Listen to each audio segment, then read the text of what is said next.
7 feet approximately in terms of length. We do have two of them. We have Ushan and Turoko. And when they get fed, if you had been to the top of the habitat, you'll actually see these ropes hanging from one end of the habitat to the other, and they're going to get lowered down.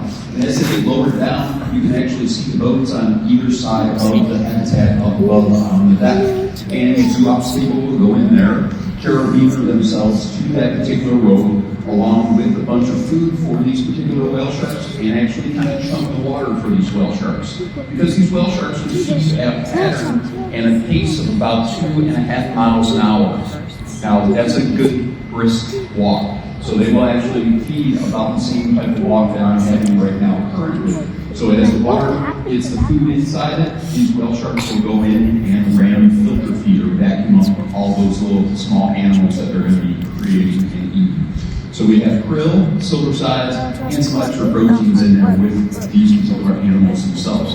Now they will get fed up to 3 times per day. This is their first feeding. And just like Ushan's going to be over on the right-hand side. He's like me. He's going to get to breakfast, going to get breakfast early, going to eat breakfast, no problem with breakfast. Turoko, on the other hand, might be a little bit more timid, a little bit more later in terms of eating along the way. So Turoko will be over on this side. Now they know what line to go to because they are conditioned to be that way. It's positive reinforcement. I'm a middle school teacher by trade, and if I want my middle school students to do something really good, I positively reinforce. It's either a good job or a job rancher. Works wonders. Now, with them being fed, it can be fed 3 and maybe up to 4 times per day, depending on the season that it is for our whale sharks. So they will adjust the food accordingly. Now what we're seeing here, they're starting to, on the far side or on the right-hand side of the habitat, you can start to see Ushan get engaged with the food itself. And that is what we call a target feed. Now the target feed is actually happening because it's a specific amount of food, a specific type of food, going to a specific animal that we are trying to feed. So you can actually see the amount of gallons of water along with the krill being engulfed in. And a few little friends around the way as well, trying to get little pieces of krill as it goes into the water. Now, we don't have to worry about those other fish friends there, even though that particular fish is the largest in the ocean, whale sharks. Those little fish will not get consumed by our whale sharks because no matter how hard the whale shark may want to try to swallow, the throat's only about the size of a $50. So think about a golf ball. I know we got Masters going on, so it's hard not to think about golf. But about the size of a golf ball allows that particular food to go down the animal's esophagus into the stomach itself.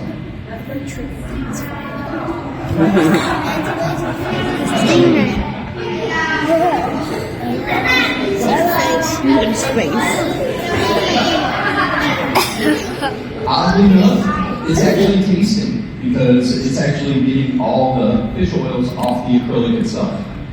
So that particular ray, you can actually see its mouth and the bottom where it's gills up. Now the eyes will be at the top of the body, but pretty cool to see.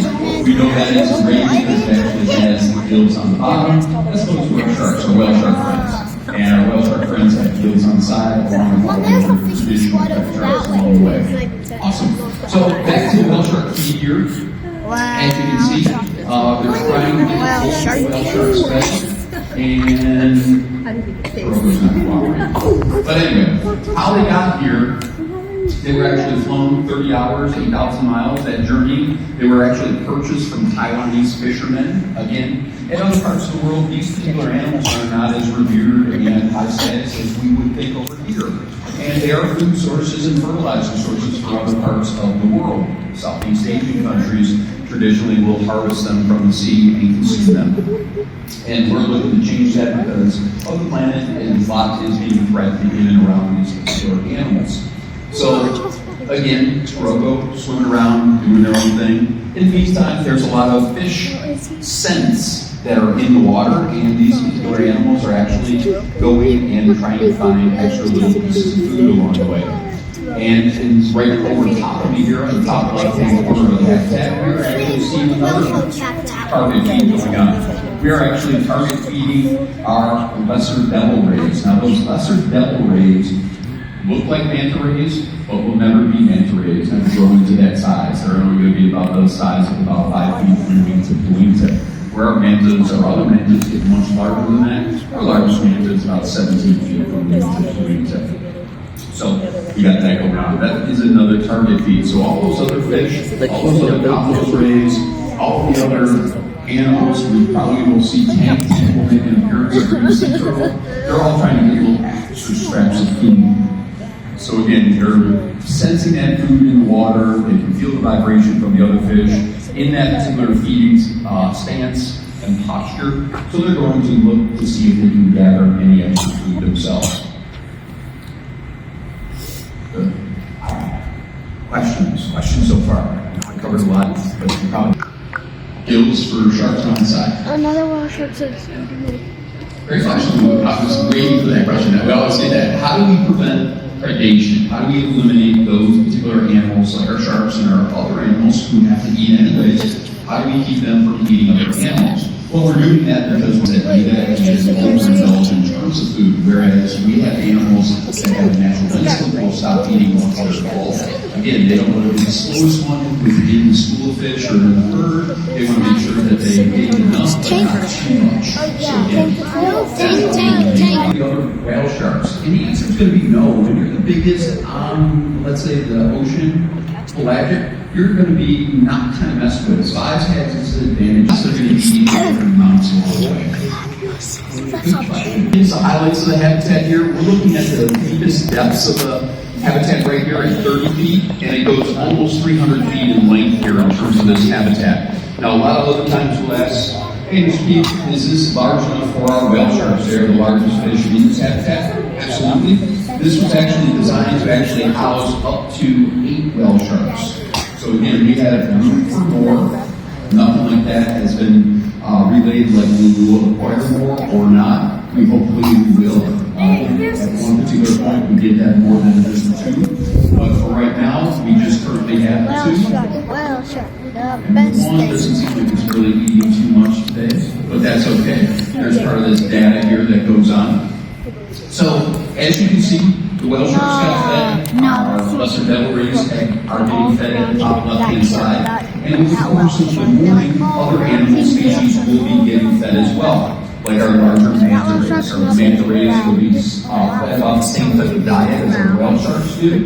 But instead of the bowls and ladles, and they will actually put food in there, they kind of walk along the side of the habitat, and the mantas will trap them and consume the food out of it. They are also ready for the food. Now, almost on cue here, we actually have our 2 mantas here. Out of 3, you can actually see those front appendages. Those appendages are called cephalic lobes or cephalic fins, and they're actually used for direction, for actually turning the animal, or for guiding that food into the animal's mouth, which is on the underside. It's a baby manta ray. All right, so the other things that some of the whale sharks are up against now, I did mention that they eat the small krill, but on the same hand, they also eat algae, plankton, and phytoplankton. And unfortunately, some of the times that plankton actually is, because they can't discriminate what is actually going in their mouth and what's going into their throat, sometimes it's going to be some of these microplastics or little nurdles that are floating in the oceans themselves. They have done some studies where that actual will replicate plastic with algae growing on that, and once the algae reaches the end of life cycle, it actually is a tasty food source. What appears to be a tasty food source, but these plastics are being cloaked in actual real food, and unfortunately plastics being consumed by many things, including our whale sharks as well as our seabirds and other aquatics along the way. And unfortunately, the plastic does not go away. It's actually quite harmful inside the animal's body. So again, it will amass inside the stomach in order to test it and not be able to be processed through the animal and waste. So again, we're actually filling up, unfortunately, a lot of these animal stomachs with plastics unbeknownst to us. So again, way back when plastics were invented, we were like, yay, this is great. But on the same hand, we're starting to see the long-term effects now. But again, we're doing things here at Georgia Aquarium to help combat that and trying to eliminate a lot of the single-use plastics. We're trying to do things more eco-friendly, especially when it comes to a variety of different things, including reducing, reusing, and recycling, just reducing a little bit of our carbon footprint. We're making some big changes as we come to our 20-year anniversary. We're starting to convert over a lot of lighting systems over to more responsible, eco-friendly lighting systems, and just things that I've done and you can do around your house as well. One of the things, going back to the feeding areas here, in terms of whale sharks and these other beautiful animals behind me, is that people ask me all the time, anybody wearing two fish, what type of seafood do we eat? And I can honestly say, over the last 13 years that I've been here, I don't eat krill. I do eat krill, but I'm not going to make a krill sandwich or anything like that. But I do make better, responsible choices about my seafood. I used to love enjoying grouper, Chilean sea bass, fantastic fish. However, when it's all the rage, it starts to be depleted greatly from the ocean because they take approximately 25 years to reproduce and make more little groupers or Chilean sea bass. Then it becomes a problem within the chain system. So again, it definitely shocks the ecosystems and burns out the food chain and the food webs to where they're at. So I'm eating more sustainable seafood. Theory is local is better. Well, I think so as well because you're actually putting people to work, you're fishing off our coastlines.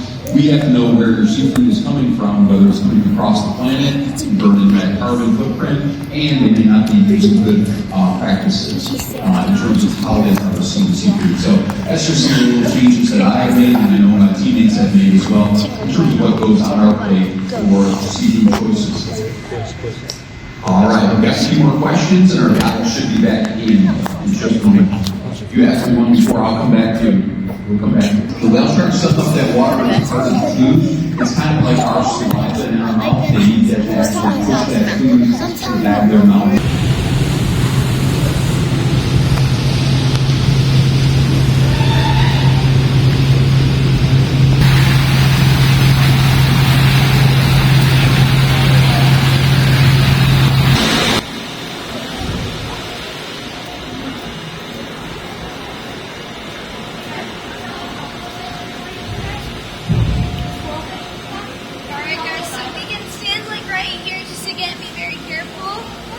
Because it is an open habitat, we don't want to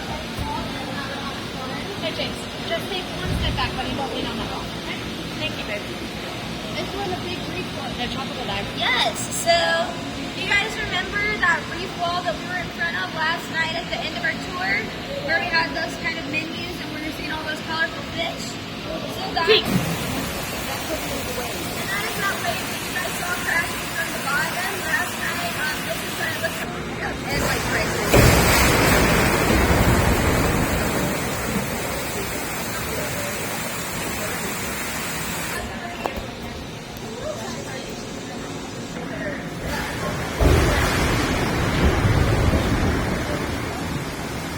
Sometimes if we're introducing a species into an area, we will have them in that box so that they can feel a little more comfortable while they're kind of getting to know the other fish. It's kind of like if you've ever, this will happen in here. Mom, look at the lobster. It just depends on the reason, I think, that they're in there. So I'm not entirely sure. I believe that these guys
they could get here in about 30 minutes if they needed to.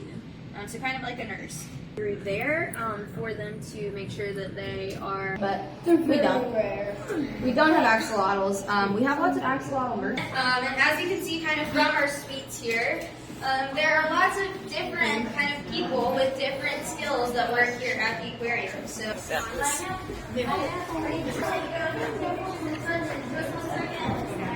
you can touch specifically Bowser's rays from behind their head to right before their tail starts when the wingtips are involved. 3D. But you can touch their eels. Back by and touch them for them to learn. This is where. This is what was holding to the eels.